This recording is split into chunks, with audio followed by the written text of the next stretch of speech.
ರಾಜಕೀಯ ಮೇಲಾಟಕ್ಕೆ ಶಿವಾನಂದ ಪಾಟೀಲ್ ರಾಜೀನಾಮೆ ಅಸ್ತ್ರ ಪ್ರಯೋಗಿಸಿದ್ದಾರೆ. ರಾಜೀನಾಮೆ ಅಂಗೀಕಾರಕ್ಕೆ ಒಂದಷ್ಟು ಷರತ್ತನ್ನ ಹಾಕಿದ್ದಾರೆ. ರಾಜೀನಾಮೆ ಪತ್ರ ಏನೋ ಕೊಟ್ಟಿದ್ದಾರೆ ಸ್ಪೀಕರ್ ಕೈಯಲ್ಲಿ. ರಾಜೀನಾಮೆ ಅಂಗೀಕಾರಕ್ಕೆ ಸ್ಪೀಕರ್ಗೆ ಶಿವಾನಂದ ಪಾಟೀಲ್ ಷರತ್ತನ್ನ ಹಾಕಿದ್ದಾರೆ. ಸ್ಪೀಕರ್ಗೆ ಷರತ್ತು ಹಾಕೋ ಹಾಕಿಲ್ಲ, ಆದ್ರೆ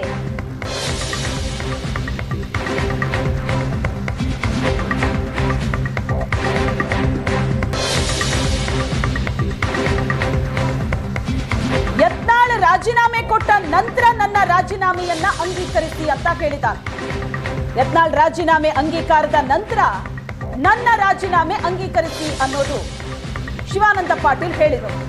ಸ್ಪೀಕರ್ ಖಾದರ್ಗೆ ಮನವಿ ಮಾಡಿದ್ದಾರೆ ಸಚಿವ ಶಿವಾನಂದ ಪಾಟೀಲ್. ಶಿವಾನಂದ ಪಾಟೀಲ್ ಸವಾಲನ್ನ ಸ್ವೀಕರಿಸ್ತಾರ ಶಾಸಕ ಯತ್ನಾಳ್ ಹಾಕಿದಂತ ಸವಾಲಾಗಿದೆ. ಒಂದು ಡೆಡ್ಲೈನ್ ಕೂಡ ಕೊಟ್ಟಿದ್ರು.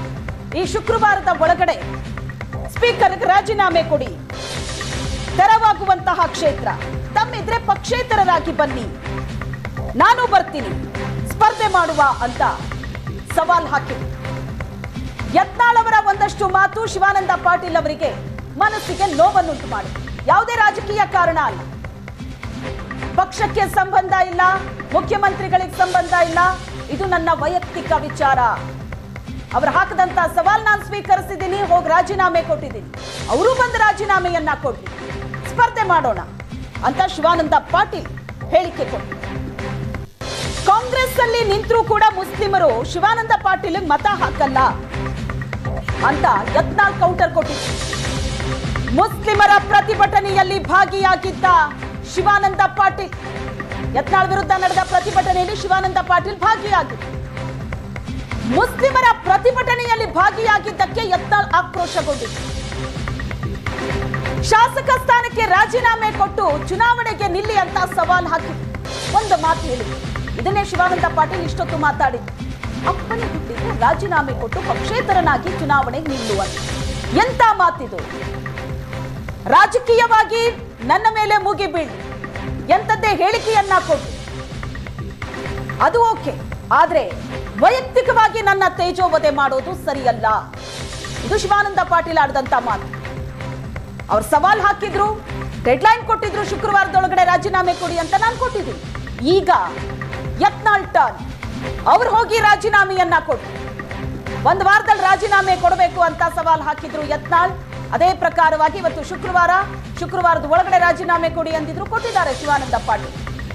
ಬಸವನ ಬಾಗೇವಾಡಿಯಲ್ಲಿ ಇಬ್ಬರು ಪಕ್ಷೇತರರಾಗಿ ಸ್ಪರ್ಧೆ ಮಾಡೋಣ. ಶಿವಾನಂದ ಪಾಟೀಲ್ ಮಾತ್ರ ಅಲ್ಲ, ಕಾಶಪ್ಪನವರ್ ಇಬ್ಬರಿಗೂ ಕೂಡ ಯತ್ನಾಳ್ ಸವಾಲ್ ಹಾಕಿದ್ರು. ಶಿವಾನಂದ ಪಾಟೀಲ್ ಮತ್ತು ಹುನಗುಂದ ಶಾಸಕ ವಿಜಯಾನಂದ ಕಾಶಪ್ಪನವರ್ ಇಬ್ಬರು ತಮ್ಮ ಸ್ಥಾನಕ್ಕೆ ರಾಜೀನಾಮೆಯನ್ನ ಕೊಡ್ಲಿ ಅಂತ ಸವಾಲ್ ಹಾಕಿದ್ರು. ಅವನಿಗೆ ಅವ್ರ ಅಪ್ಪಗೆ ಹುಟ್ಟಿದ್ದಂದ್ರೆ ಶಿವಾನಂದ ಹಚ್ಚಡೋದು, ಅವನ ಅಡ್ಡ ಹೆಸರು ಪಾಟೀಲ್ ಅಲ್ಲ. ಇದನ್ನು ಮಾಧ್ಯಮದವ್ರು ಹೇಳ್ರಿ, ಹಚ್ಚಡೋದು. ನೀನು ನಿಮ್ಮ ಅಪ್ಪ ನೀವು ಕೂಡಿ ನಿಮ್ಮ ಅಡ್ಡ ಹೆಸರೇ ಚೇಂಜ್ ಮಾಡ್ಕೊಂಡವ್ರು. ಎದಕ್ಕೆ? ರಾಜಕೀಯ ಸಲುವಾಗಿ. ಪಾಟೀಲ್ ಹತ್ತಿದ್ರೆ ಏನೋ ಗೌರವ ಬರ್ತದಂತ ಇಟ್ಕೊಂಡವ್ರು ನೀವು ಹಚ್ಚಡದ ಆ್ಯಂಡ್ ಕಂಪ್ನಿ. ಮತ್ತು ಅಲ್ಲೊಬ್ಬ ಹುನಗನ್ನ ಅದನ್ನ ಅವನು ಅವ್ರ ಅಪ್ಪಗೆ ಹುಟ್ಟಿದ್ದಂದ್ರೆ ಒಂದು ವಾರದೊಳಗೆ ಇಬ್ಬರೂ ವಿಧಾನಸಭೆಗೆ ರಾಜೀನಾಮೆ ಕೊಡಲಿ, ಸ್ಪೀಕರ್ ಕಡೆಯಿಂದ ಅಂಗೀಕೃತ ಆಗಲಿ. ನಾ ಎರಡೂ ಕಡೆ ನಿಲ್ಲಕ್ಕೆ ತಯಾರಿದ್ದೀನಿ. ನಿಮ್ಮ ಅಪ್ಪಗೆ ಹುಟ್ಟಿದ್ರೆ ಮುಂದಿನ ಶುಕ್ರವಾರ ಒಳಗಾಗಿ ನೀವು ಇಬ್ಬರೂ ಹೋಗಿ ಸ್ಪೀಕರ್ ಕೊಟ್ಟು ರಾಜೀನಾಮೆ ಕೊಟ್ಟು ಎರಡೂ ಸ್ಥಾನಗಳನ್ನು ತೆರವು ಮಾಡಿರಿ. ದಮ್ಮಿದ್ರೆ ನೀವು ಪಕ್ಷೇತರ ಬರ್ರಿ, ನಾನು ಬರ್ತೀನಿ, ಬಾಗೇವಾಡಿಗೆ ಬರ್ತೀನಿ. ನೀವ್ಯಾಕೆ ಇಲ್ಲಿ ಬಿಜಾಪುರಕ್ಕೆ ಬರ್ತೀರಿ? ನಿಮ್ಮನ್ನ ಅಲ್ಲೇ ಮಾಡಿಕೊಟ್ಟು ಬರ್ತೀನಿ. ಪಾಕಿಸ್ತಾನದಾಗ ಹೋಗೇ ಮಾಡಿಕೊಟ್ಟು ಬರ್ತೀನಿ. ನೀವೆಲ್ಲ ಪಾಕಿಸ್ತಾನ ಏಜೆಂಟ್ರು. ಅವನಿಗೆ ಅವ್ರ ಅಪ್ಪಗೆ ಹುಟ್ಟಿದ್ದಂದ್ರೆ ಶಿವಾನಂದ ಹಚ್ಚಡೋದು, ಅವನ ಅಡ್ಡ ಹೆಸರು ಪಾಟೀಲ್ ಅಲ್ಲ. ಇದನ್ನು ಮಾಧ್ಯಮದವ್ರು ಹೇಳ್ರಿ, ಹಚ್ಚಡೋದು. ನೀನು ನಿಮ್ಮ ಅಪ್ಪ ನೀವು ಕೂಡಿ ನಿಮ್ಮ ಅಡ್ಡ ಹೆಸರೇ ಚೇಂಜ್ ಮಾಡ್ಕೊಂಡವ್ರು. ಎದಕ್ಕೆ? ರಾಜಕೀಯ ಸಲುವಾಗಿ. ಪಾಟೀಲ್ ಹತ್ತಿದ್ರೆ ಏನೋ ಗೌರವ ಬರ್ತದಂತ ಇಟ್ಕೊಂಡವ್ರು ನೀವು ಹಚ್ಚಡದ ಆ್ಯಂಡ್ ಕಂಪ್ನಿ. ಮತ್ತು ಅಲ್ಲೊಬ್ಬ ಹುನಗನ್ನ ಅದನ್ನ ಅವನು ಅವ್ರ ಅಪ್ಪಗೆ ಹುಟ್ಟಿದ್ದಂದ್ರೆ ಒಂದು ವಾರದೊಳಗೆ ಇಬ್ಬರೂ ವಿಧಾನಸಭೆಗೆ ರಾಜೀನಾಮೆ ಕೊಡಲಿ, ಸ್ಪೀಕರ್ ಕಡೆಯಿಂದ ಅಂಗೀಕೃತ ಆಗಲಿ. ನಾ ಎರಡೂ ಕಡೆ ನಿಲ್ಲಕ್ಕೆ ತಯಾರಿದ್ದೀನಿ. ನಿಮ್ಮ ಅಪ್ಪಗೆ ಹುಟ್ಟಿದ್ರೆ ಮುಂದಿನ ಶುಕ್ರವಾರ ಒಳಗಾಗಿ ನೀವು ಇಬ್ಬರೂ ಹೋಗಿ ಸ್ಪೀಕರ್ ಕೊಟ್ಟು ರಾಜೀನಾಮೆ ಕೊಟ್ಟು 2 ಸ್ಥಾನಗಳನ್ನು.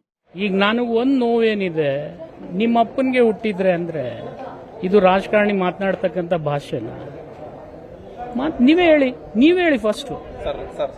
ಇದು ನೀವೇನು ಇದಕ್ಕೇನು ಉತ್ತರ ಕೊಡ್ತೀರಿ ಫಸ್ಟ್ ನೀವು ಕೊಡಿ. ಈಗ ನನಗೆ ಗೊತ್ತಿದೆ ಅವ್ರ ಅಪ್ಪಗೆ ಅವ್ರು ಹುಟ್ಟಿದ್ದಾರೆ, ಯಾಕಂದ್ರೆ ಅವರಪ್ಪ ನಮ್ಮಪ್ಪ ಗೆಳೆಯರು, ಅವ್ರಿಗಿಂತಲೂ 2 ವರ್ಷ ದೊಡ್ಡವನು ನಾನು. ಅವ್ನು ನನ್ನ ಜೊತೆನೇ ಬಂದಿದ್ದಾನೆ, ಅವರಪ್ಪನೂ ಹೇಳಿದ್ರು ಇವ್ರು ನನ್ನ ಮಗ ಅಂತೇಳಿ.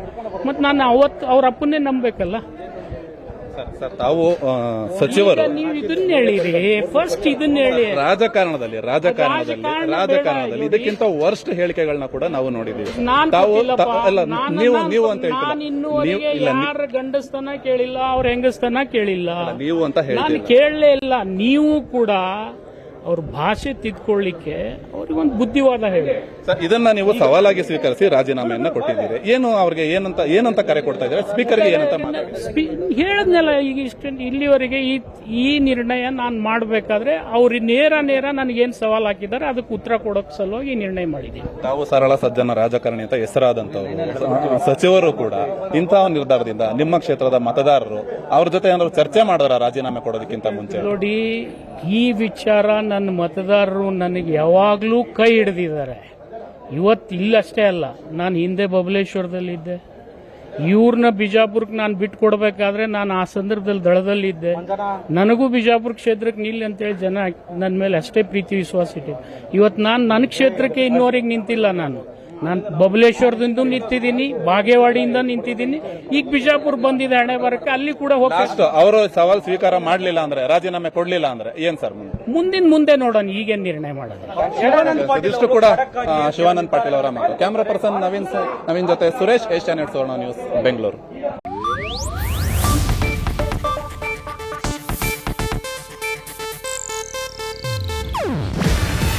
ಇದು ಏಷ್ಯಾನೆಟ್ ನ್ಯೂಸ್ ನೆಟ್ವರ್ಕ್ ಪ್ರಸ್ತುತಿ.